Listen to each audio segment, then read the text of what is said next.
Hello, everyone, and welcome. Thank you for joining us for this fifth session of our 6-week series on zooming in on your job search. As a brief introduction, my name is Susan Pack, and I'm the Director of Career Services here at WVU Tech. I'll be walking you through this session, which is Tell Me About Yourself. How to be ready to answer interview questions.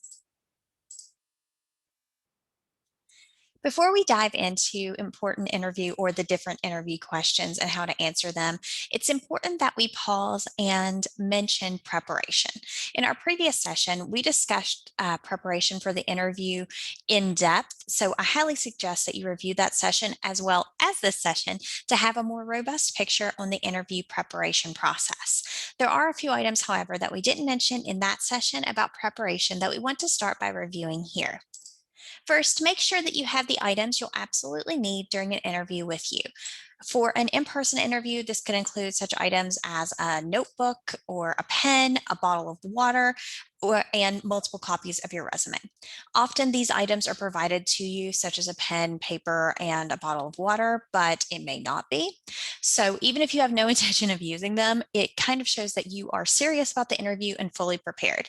When you're bringing these items, make sure they're contained in an appropriate bag. And this could be a briefcase or professional laptop bag. Essentially, don't put everything in like a Kroger grocery bag and show up for the interview. And for a video interview, these same items will be needed, but you don't have to worry as much about how you carry them because in most cases, you're going to be somewhere that you have easy access to those items. Second, make sure to leave the items that you don't need. So what don't you need? In most cases, the answer is your phone. I know that this can make many individuals very uncomfortable. So if you do have your phone with you, make sure it's turned on silent and the vibrate feature is turned off. You don't want someone calling you about extending a car warranty and it going off during your interview. If there happens to be a circumstance where you need to have access to your phone, such as a potential family emergency, let the interviewer know upfront that your phone is on vibrate and basically make them aware of the situation. So it's not oversharing, but just letting them know I have my phone left on vibrate because my child has been sick, but remember, you are disclosing you have children if you say things like that. So just keep it in mind. In most cases, however, you're going to want to have that on silent and vibrate turned off. Finally, and I know this is easier said than done, make sure to get some sleep. When it comes to interviewing, a lot of times you're very nervous the day before, but if you don't get sleep, it's going to make it so you're even more anxious. As a note, if you're of a legal drinking age, also resist the urge to calm your nerves with a drink before going to bed. You want to be on top of your game and showing top performance. So having both a lack of sleep and a hangover can impact both. So now that we've looked at that little bit of preparation, I do want to take a moment to focus on virtual interviews. As we just mentioned, the option of virtual interviews is a real one in today's world. Many people want to say that once things return to a pre-COVID state, virtual interviews will be a thing of the past. This, however, isn't the case. Many initial interviews, so the first interview that people would go through, were being done pre-COVID as both were being done, virtually pre-COVID as both a cost and time effective measure for employers and for you as someone who's being interviewed. With this in mind, let's break down some of the tips specific to virtual interviews. First, choose a spot where you can control the surroundings. Your home or another good spot with great internet connection is the best. You want to avoid a noisy area where you can be easily distracted and make sure your background is simple and, again, not distracting. My background may not be the best example of not being a distracting background, but you can, if you're using Zoom, of course, use the virtual backgrounds that you can download. Just make sure you're aware if you're a big gesture. That's why I don't use backgrounds. It looks weird because it'll start cutting out and things like that. So just make sure you're aware of how all of that can go. Second, choose a light with access to, or excuse me, a location with access to natural light. You want to face the natural light and be aware of any glares that might be reflecting off surfaces such as glasses, jewelry, if you have a watch on. Remember, if you are lit from behind, it could be very shadowy and it would make it hard for the interviewer to see you. If you don't have natural light available, try a ring light. These can provide that naturally needed glow. And as of right now of recording, Career Services has access to some ring lights that we can provide while supplies last. So if you are needing a ring light, reach out. Third, check your camera setup. You want to have the camera straight ahead of you. And again, I'm not the best example because I'm offset in this specific thing, but you would really want the camera to be directly in front of you. And then if you happen to be using a phone or a tablet, you want to prop it up on a stack of books to get the height right. Remember, no one likes an up the nose angle for a camera. When deciding where your camera should be set, remember that your head and shoulders should be visible on the screen. So it shouldn't just be like from here up, it should be your head and shoulders visible. And it's recommended that you have about 10% of your screen, 10 to 20 even, is empty space. So that kind of makes it so it's more personal. Personal is not exactly the right word, but it just makes it so it's more visually appealing and you're not too close, you're not too far away. Doing that kind of judgment of how much space is above your head can help you gauge your distance. So where should I be in relation? Based on what is visible, also make sure you're dressed professionally. What you're wearing for a virtual interview should be the same as what you would wear for an in-person interview. Now that we are ready to attend the interview, be it in person or virtually, let's dive into interview questions. We're going to start with what I'm going to call the classics. The classics are the more frequently asked interview questions, that's why they're very important to be ready to answer. The classics help an interviewer learn more about you as an individual, how you can fit into the organization's culture, and to put it mildly, what you're good at. Just as a reminder, this is throughout this entire session, just a sampling of questions.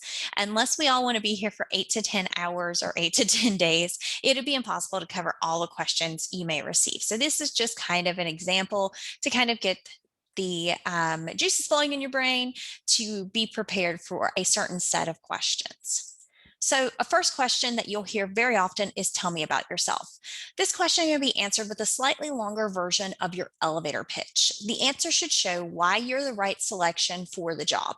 If you're struggling, think of it kind of like a Christmas carol. Talk about in terms of past, present, and future. Give information on what you're currently doing, what led you to decide to do this or apply for this position, and what will make you perfect for the job. So, what makes you the perfect fit? Second, a classic question is why do you want to work for this company? This can be tricky as the basic answer may just be that you need a job. Avoid answering that way, however, and instead focus on what about the company appeals to you. Is it the growth opportunity that the company presents or culture that thrives on positivity? By crafting your question, or excuse me, your answer to match more with the company and less about yourself, you'll show that you've researched the organization and that you're truly interested in being part of their team. Finally, though these may technically be two different questions, they're often paired together, and those are what are your greatest strengths and weaknesses?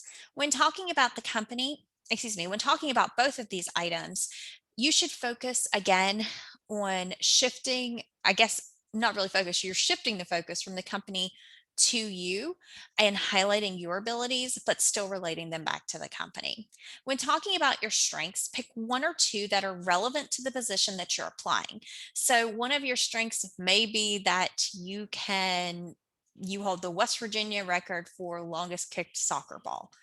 Is that relevant to the job that you're applying? No, but it might be one of your strengths, but that is not one you would want to answer with in this. So, as an example, if you're applying to a management position, speaking to being a natural leader and then providing an example of your leadership speaks to your value to the company. When talking about your weaknesses, saying nothing isn't an option, but neither is I show up late for every meeting. You want to walk that line between being self aware and sabotaging your chances of being hired. One example may be that you struggle with being goal oriented and are aware that sometimes your willingness to work 48 hours straight to get something done doesn't work for everyone. Once you've discussed your weakness, however, it's important to remember that you also Mention steps you've taken to recognize and address this weakness so it can become a strength. So, showing that you're aware and that you are taking steps to move forward and make it so this is an opportunity, not a weakness.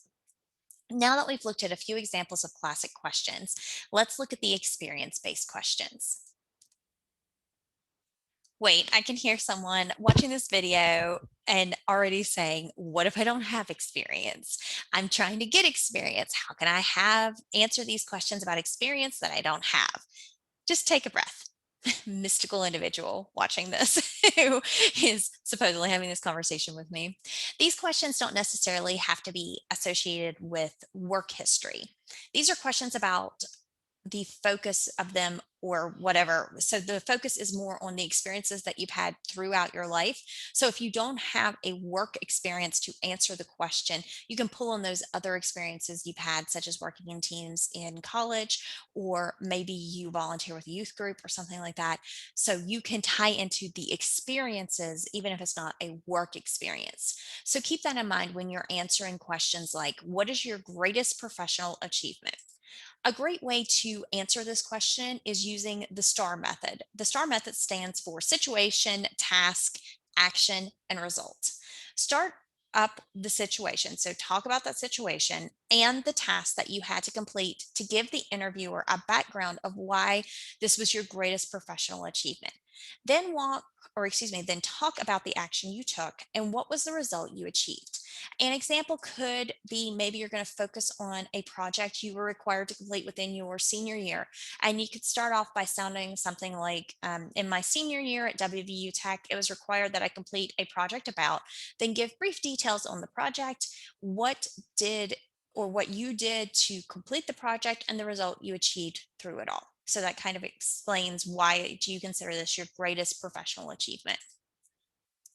Next, tell me about a challenge or conflict you faced and how you dealt with it. When answering this question, remember that it's less about the exact answer and more about showing you're willing to face and address conflict.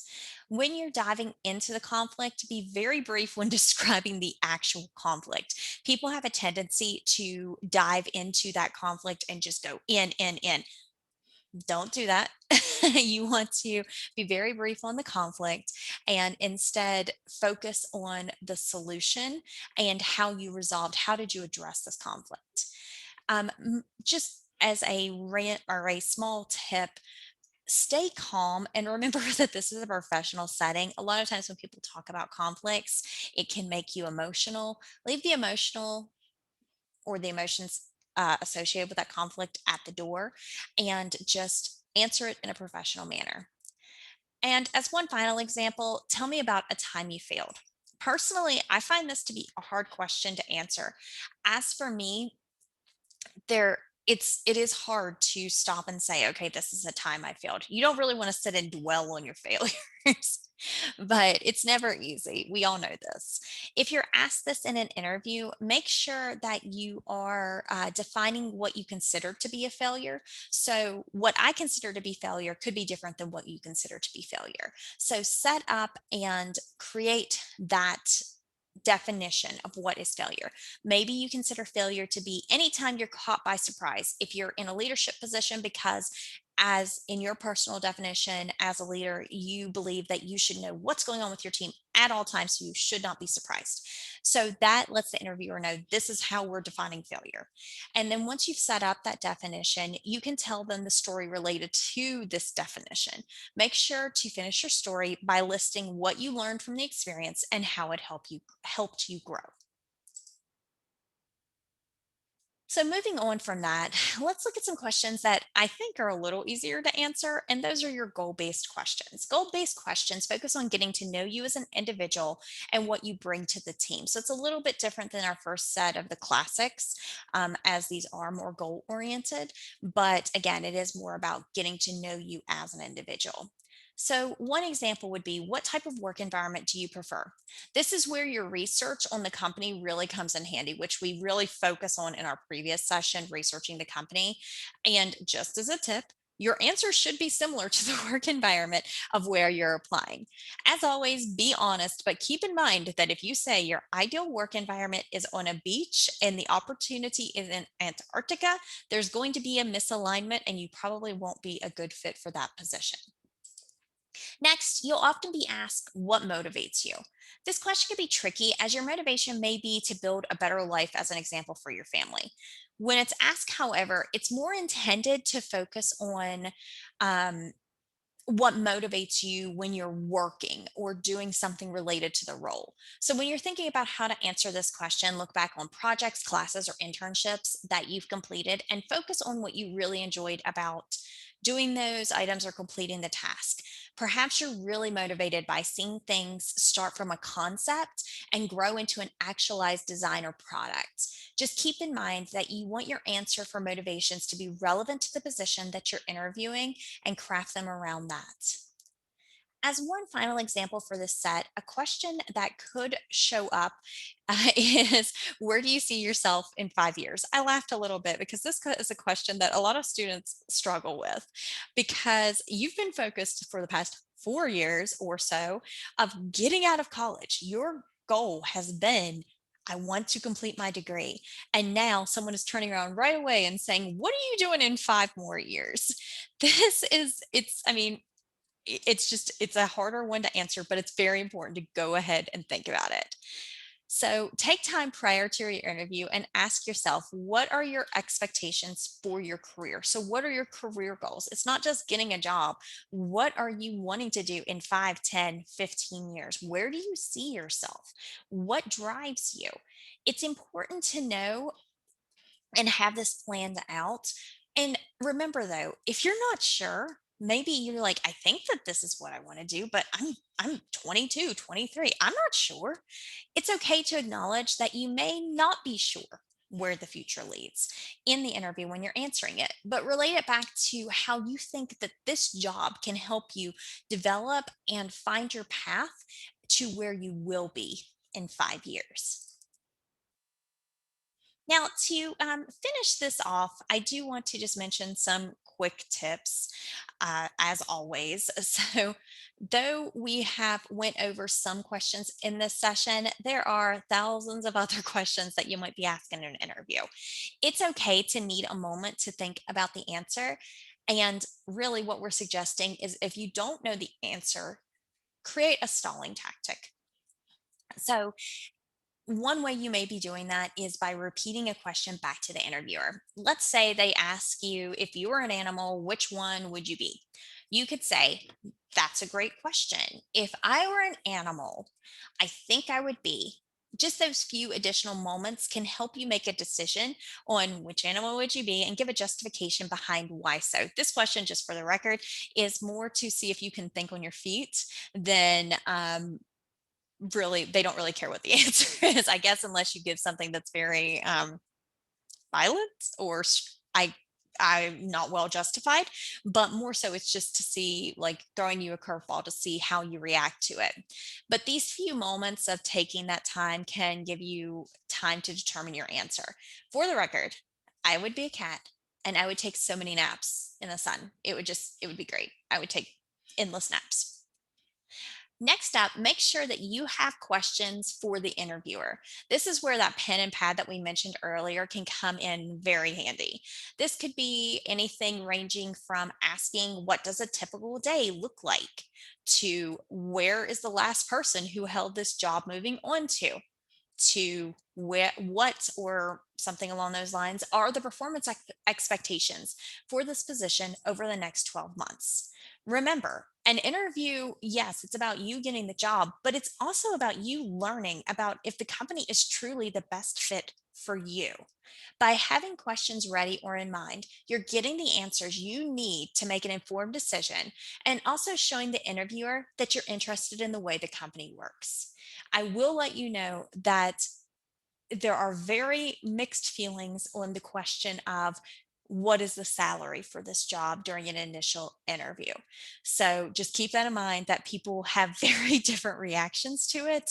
It may already be disclosed, but it might be something that you hold off for a secondary interview instead of an initial interview. But just keep it in mind. I know that that is a question a lot of times people will ask, but just keep in mind that you could have a different reaction depending on who's doing the interviewing. Finally, just as a reminder, it's okay to be nervous, but you've got this. Remember, you're an excellent candidate, or you wouldn't have received the interview in the first place. Take deep breaths, focus on your goal, and get that job. If you have any questions after this session, please feel free to reach out to us at techcareerservices@mail.wbu.edu. We're always here to help. Thank you for joining us, and we hope you all have a great day. Bye bye.